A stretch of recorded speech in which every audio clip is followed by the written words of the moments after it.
Welcome back to my channel. Anyway, so it's been over 24 hours to go until close of polls, well, close of nominations for the leadership of the Conservative and Unionist Party. Remember, on Thursday, Liz Truss announced she was resigning with immediate effect as leader of the party. However, she's staying on as Prime Minister until such time as a new leader of the party could be elected, and he or she would then be made Prime Minister. So and just to remind you, there are only three candidates in the race. The most likely to win is Rishi Sunak. The second most likely is the erstwhile Prime Minister, Boris Johnson. And the least likely to win is Penny Mordaunt. So the only ones who are known to be in it, some people wanted to be in it, Ben Wallace, the Defence Secretary, Jeremy Hunt, the Chancellor Exchequer, they have excluded any possibility of seeking the top job.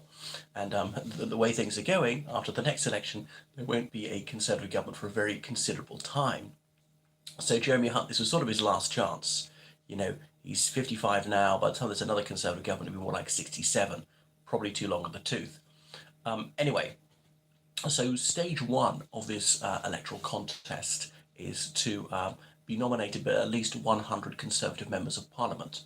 Remember, there are 357 Conservative members of Parliament. The chairman of the 1922 committee, who's administering the election, he is not permitted to vote. That is Sir Graham Brady. So the 1922 committee, it is the backbench committee for Conservative MPs. So backbenchers are those members of Parliament who are not in the cabinet, or if you're in opposition, not in the shadow cabinet. So many MPs, most Conservative MPs, in fact, publicly pledged their support to one or other, signing the nomination papers. So the quondam Chancellor Exchequer, Rishi Sunak, is well out in front with 128 MPs backing him. Now, Boris Johnson has only 53 MPs who've declared their backing for him. But anyway, whereas Penny Mordaunt has got a mere 23 MPs backing him. So if you think about how many that is out of 357, so 128 plus 53 would be 181 already, plus another 23, that'd be 206 already. Forgive me if I fluffed the arithmetic, doing it mentally. So that's 203, did I say, out of 257. So we've got well over half already pledged. And just think, Rishi Sunak, he's got much more than both Boris Johnson and Penny Mordaunt put together. They've got 76 between them. He's got 128. So he's got about 2/3 of them. But so if it carries on at this rate, how about the roughly 150 who are left? So you give another 100 votes to Rishi Sunak, up to 228. And even if, so of the remaining, say, 50 votes, if a clear majority of them go to Boris Johnson, say 40 out of 50, he's up to 93. He hasn't reached that threshold of 100. And the other 10 go to Penny Mordaunt, she's 33. So Penny Mordaunt would come last, she'd be failed to nominated. Boris Johnson vitally would be failed to be nominated. He wouldn't have reached that cutoff of 100.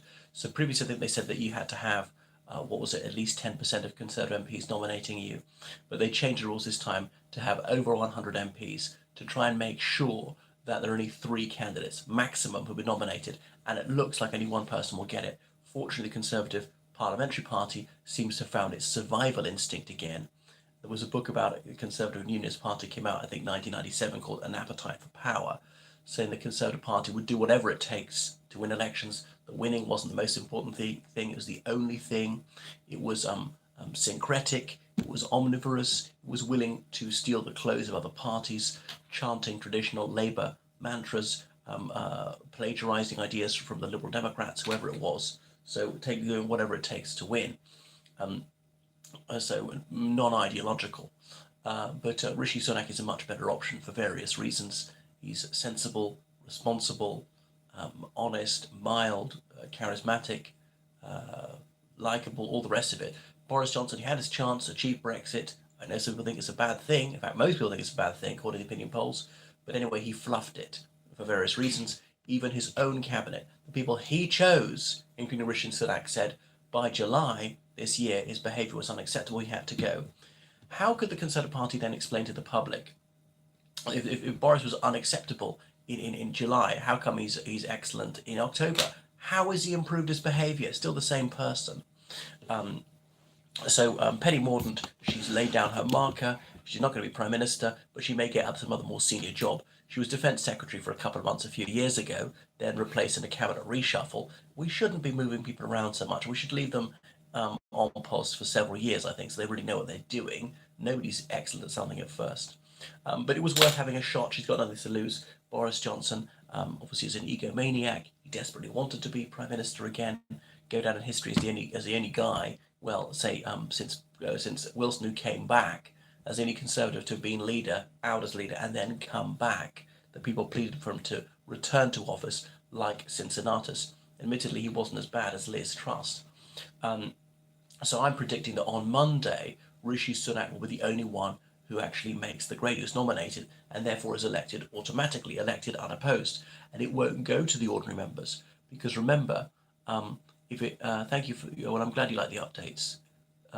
The image, okay, production, image and audio quality is often unwatchable. Is it all right today?